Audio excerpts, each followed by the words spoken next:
Pakistan affairs के MCQs के अंदर आगे बढ़ते हैं और इसमें हम बात करते हैं जी India before advent of Islam, उसके एमसीक्यूज को डिस्कस करेंगे या प्री इस्लामिक हिस्ट्री जो है उसको डिस्कस करेंगे। ये 5 पार्ट्स पर है जिसका फर्स्ट पार्ट जो है अभी हम डिस्कस करने जा रहे हैं। अब पाकिस्तान की जो पाक अफेयर्स हैं इनको भी 2 हिस्सों के अंदर हम तकसीम करने जा रहे हैं। एक में पाकिस्तान अफेयर्स जो है वो मॉडर्न हिस्ट्री को हम लेके चलेंगे और दूसरा जो है वो प्री हिस्ट्री को हम लेके चलेंगे और मेडिवियल हिस्ट्री जो है उसको लेके चलेंगे ताकि दोनों हमारे साथ साथ कवर होते जाएं। तो इंपॉर्टेंट जो एमसीक्यूज हैं, इस्लाम से पहले जो है, इस्लाम जब हिंदुस्तान में नहीं आया था 7th सेंचुरी एडी, उससे पहले के जो इवेंट्स हैं इंपॉर्टेंट उनको डिस्कस करेंगे यहाँ पे।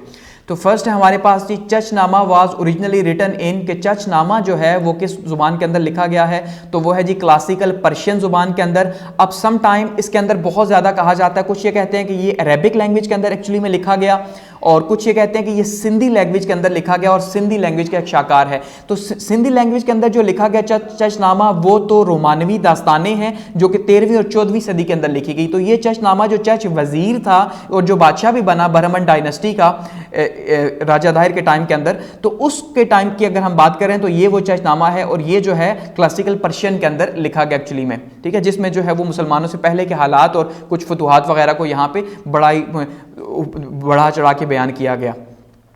सेकंड है Panini, the first government of Sanskrit language in India lived during the, कि भाई किस टाइम के दौरान पनीनी हुकूमत जो है वो रही। तो पनीनी खुद क्या थे, पनीनी खुद जो है संस्कृत के बहुत बड़े जो है वो माहिर उस्ताद थे। ये सामने इस पिक्चर में आप देख सकते हैं कि ये संस्कृत जो है जो एक्चुअल में हिंदुओं की जुबान है या जो रस्मुल खत है पुराना, उसमें जो है उसके बहुत बड़े मास्टर थे। तो उनका जो टाइम पीरियड था वो 6 to 4 सेंचुरी BC था, ठीक है। इनको पनीनी गवर्नमेंट भी मौजूद थी और पनीनी ये खुद भी जो है वो बहुत बड़े आलिम थे इसके संस्कृत के। थर्ड है which one of following kingdoms was founded by Raja Udayar, के राजा उदययार जो है उसने कौन सा किंगडम बनाया, तो उसने मैसूर का किंगडम जो है वो बनाया था। और ये यहाँ पे आप देखिए इंडियन मैप के अंदर, तो ये बिल्कुल कोने पे यहाँ पे मैसूर है। ये टीपू सुल्तान, बाद में हम सबसे ज़्यादा अगर जानते हैं इस इलाके को तो टीपू सुल्तान की वजह से जानते हैं। तो मैसूर का जो किंगडम था उसकी बुनियाद रखी राजा उदययार ने। 4 है which of these were the most important articles of export from the Indian port in the early centuries of the Christian era, कि भाई सबसे जो इंपॉर्टेंट चीज़ें थी वो कौन कौन सी इंडिया से जो होती थी दूसरे मालिक में लेके जाई जाती थी। टेक्सटाइल थी, स्पाइसेस थी, मेटल ऑब्जेक्ट्स थे, ये सारी की सारी ही थी क्योंकि ये चीज़ें वो हैं जो इंडिया में मौजूद थी, ठीक है। 5 है Who of the following Rajput rulers gave donation for the reconstruction of mosque, मसाजिद की तामीर के लिए जो है किस राजपूत रूलर ने हिंदू होते हुए जो है वो डोनेशंस दी, तो वो है जी जय सिंह सिद्धराज जो है इसका नाम है। और ये चालुक्य किंग जो था गुजरात का, ये वो था और इसने जो है मसाजिद के लिए डोनेशंस दी। यहाँ पे ये सामने आपको पिक्चर भी दिखाई दे रही है जय सिंह सिद्धराज की।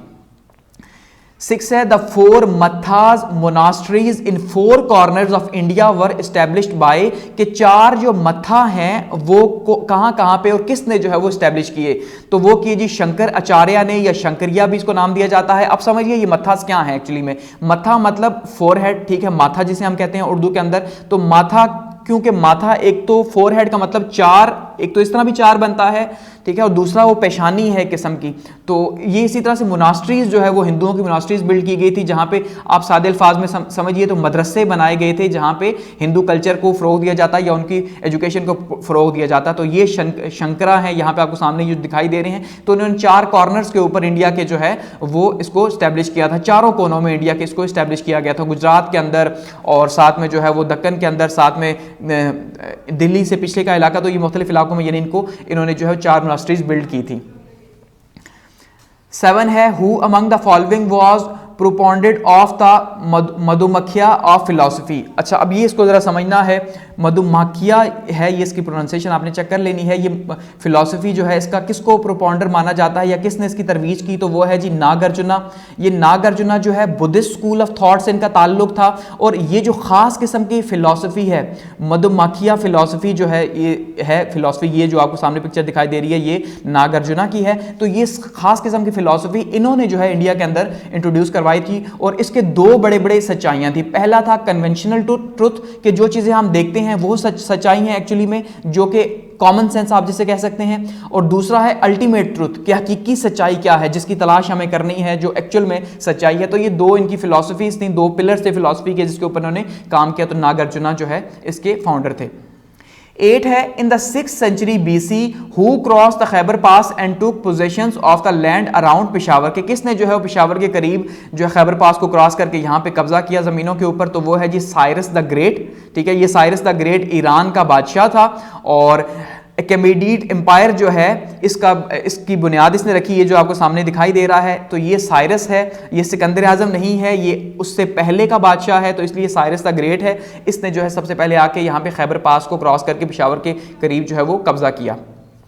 9 है who were the first to use copper in India, कि सबसे पहले कॉपर किसने यूज किया, तो ग्रीक्स ने यूज किया। जो यूनानी जो यहाँ पे आए थे, उन यूनानियों ने सबसे पहले कॉपर का यूज यहाँ पे किया इंडिया के अंदर। 10 है Indo Greek were the first one two issue in India gold coins, के जो ग्रीक्स जो इंडिया के अंदर यहाँ पे रह रहे थे और जिन्होंने हुकूमत बनाई थी इंडिया के खास इलाके के अंदर, जो खास करके गंधारा का एरिया था, तो यहाँ पे इन्होंने सबसे पहले गोल्ड कॉइन्स को इंट्रोड्यूस करवाया था। ये एक मूर्ति है इंडो ग्रीक की जिसकी वो पूजा किया करते थे, क्योंकि यहाँ पे इंडियन कल्चर हिंदू कल्चर ही था, लेकिन वो मर्ज हो रहा था ग्रीक कल्चर के साथ यहाँ पे, क्योंकि जो खास करके टेक्सला के बारे में हम जानते हैं कि जहाँ पे स्टोन वगैरह जो कर्विंग होती तो वो ग्रीक ही लेके आए थे अपने साथ। 11 है the Utpala dynasty in Kashmir was founded, के जो उत्पाला डायनेस्टी है कश्मीर की, है कश्मीर हिस्ट्री के अंदर बहुत इंपॉर्टेंट है। तो उत्पाला डायनेस्टी कश्मीर की किसने उसकी बुनियाद रखी, तो अवंतिया वर्मा जो है इस बंदे ने जो है ये इसकी बुनियाद रखी कश्मीर के अंदर, और 8th और 10th सेंचुरी BC के अंदर इसकी बुनियाद रखी गई थी। ठीक है। 12 है world's first oil painting have been found in which of the following countries, के किस मुल्क में जो है वो ऑयल पेंटिंग, जो पहली ऑयल पेंटिंग है वो डिस्कवर हुई, तो वो अफगानिस्तान के अंदर हुई जी, इंडिया के अंदर नहीं हुई। ठीक है, ऑयल पेंटिंग का मतलब जैसे आज हम कलरफुल पेंटिंग देखते हैं वैसे की पेंटिंग, और ये जो पेंटिंग डिस्कवर हुई कहां पे हुई, वो बामियान केव्स के अंदर से हुई। ये जो यहाँ पे सामने आपको अफगानिस्तान के अंदर गारें दिखाई दे रही है, जैसे आपने तोरा बोरा की गारें सुना होगा, तो इस तरह की गारें हैं जहां पे अब तो लोग रहते हैं, पूरे पूरे घर हैं यहाँ पे गारों के अंदर। और ये पाकिस्तान का भी जो इलाका है, खास करके जो एजेंसीज वगैरह का है, वहां पे भी इस तरह की जो पहाड़ियां हैं वहां पे भी घर बने हुए, लोग वहां पे रहते हैं, उनका कल्चर है वहां पे। तो ये यहाँ पे आपको बुद्धिज्म का सबसे पहले मुजस्समा दिखाई दे रहा है, ये अफगानिस्तान के अंदर काफी ज्यादा इसके ऊपर कंट्रोवर्सी भी बनी रही, तो ये बहुत बड़ा मुजस्समा अफगानिस्तान के अंदर से मिला। तो वहां पे जो पेंटिंग्स बनी हुई हैं बामियान केव्स, तो वो कलरफुल पेंटिंग्स हैं, जो इससे अंदाजा होता है कि वो बुद्धिस्ट लोग जो यहाँ पे रहते थे उसके जरिए से थी उन्होंने पेंटिंग्स बनाई थी। 14 है Nanda empire remained in India from 345 BC to, कि नंदा एम्पायर जो थी वो इंडिया में 345 BC से कब तक रही, तो वो 345 से 321 BC तक रही। ठीक है, नंदा डायनेस्टी जो थी, यहाँ पे अगर मैप के अंदर देखिए तो ये जो मगध का इलाका है, यहाँ पे आसाम आप इसे कह लें, बिहार कह लें, तो ये जो इलाका है यहाँ पे नंदा एम्पायर थी उस टाइम पे। 14 है Nanda empire was succeeded by, के नंदा एम्पायर के बाद अगला जो है वो कौन आया, तो वो एम्पायर थी मौर्य एम्पायर या मौर्य डायनेस्टी की। यहाँ पे देखिए ये मौर्य एम्पायर है जिसने तकरीबन पूरे हिंदुस्तान को के ऊपर ही रूल किया और हिंदुस्तान की एक हुकूमत बनाई। 15 है what was the capital of Nanda dynasty, के नंदा डायनेस्टी का कैपिटल क्या था, वो है जी पतालीपुत्रा, या आप इसको उड़ीसा बिहार कह सकते हैं, उड़ीसा और बिहार का इलाका। और ये पटालीपुत्रा यहाँ पे बिल्कुल इस जगह पे ये इलाका आता है पटालीपुत्रा का, जहां पे इन्होंने हुकूमत की, कैपिटल था।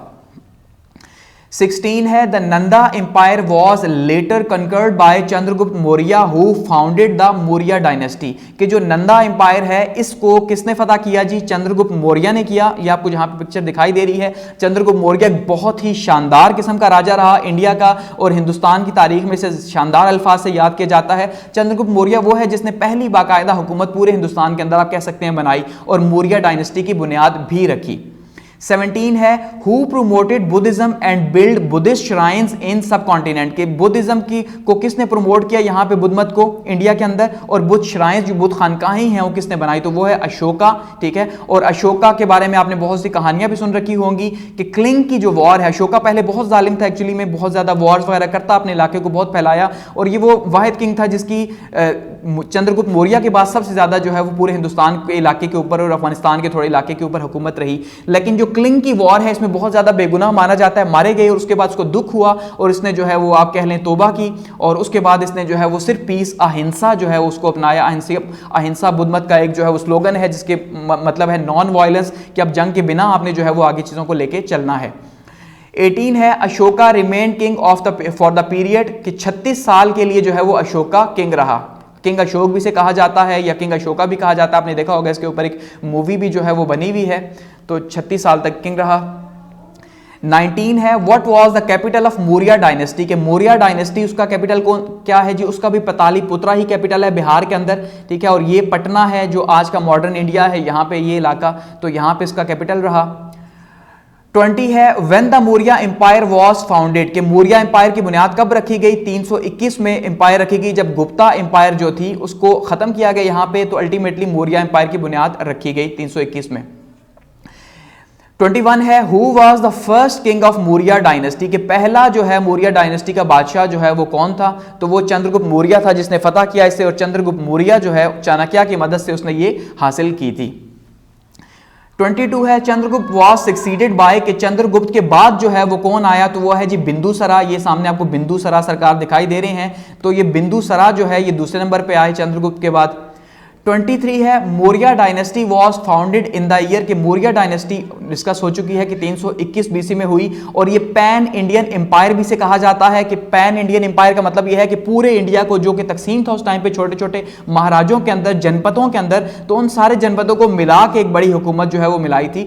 और मगध जो है रीजन था, ये मगध जो जिसको हमने कहा पाटलिपुत्रा का जो इलाका है वो इलाका, और चाणक्य जो है इसकी मदद से ये बनाई गई, जो चाणक्य को इंडियन एरिस्टोटल या इंडियन अरस्तु भी कहा जाता है, जो कि बहुत ही जबरदस्त किस्म का दिमाग इंडिया को मिला था, ये चाणक्य है, ठीक है। और इनका एक कोट है no one can defeat a powerful mind, किस बंदे का ये मानना था कि ताकतवर दिमाग को कोई भी शख्स शिकस्त नहीं दे सकता, ठीक है। तो इनकी बहुत सी सेइंग्स हैं, बहुत से कोट्स आपको मिलेंगे इनके, बहुत ही पावरफुल दिमाग का मालिक ही शख्स था, ठीक है।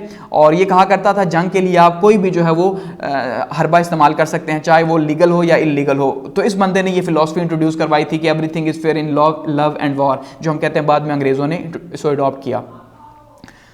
24 है which one of the statement is controversial in the context of the treaty of 303 BC between Chandragupta and Seleucus. Seleucus जो यूनान का जनरल था यहाँ पे, जब सिकंदर आजम आया था यहाँ पे, ठीक है, राजा पोरस के साथ मुकाबला हुआ और जेहलम से यहाँ वापस चला गया था अल्टीमेटली, तो उसने पीछे अपने सेलुकस को यहाँ पे छोड़ा था एक सल्तनत दे के, तो उसका और मुआहिदा हुआ 303 BC के अंदर चंद्रगुप्त का। तो इसमें कहता है क्या गलत है, तो हमने जो राइट आंसर है वो लिखा कि सेलुकस जो है माना जाता है कि उसने अपनी बेटी जो है वो शादी के लिए चंद्रगुप्त को दी, तो ये गलत है, उसने ऐसा नहीं किया था।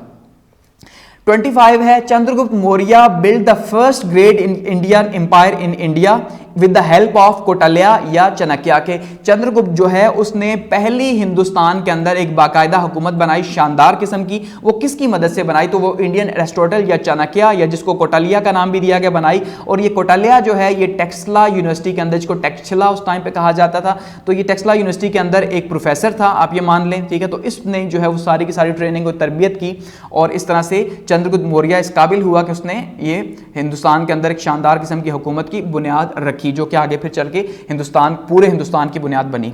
तो ये हमारा फर्स्ट यहाँ पे 25 MCQs का पार्ट एंड हो रहा है। मजीद 4 पार्ट्स के अंदर इसको हम इसी तरह से लेके चलेंगे।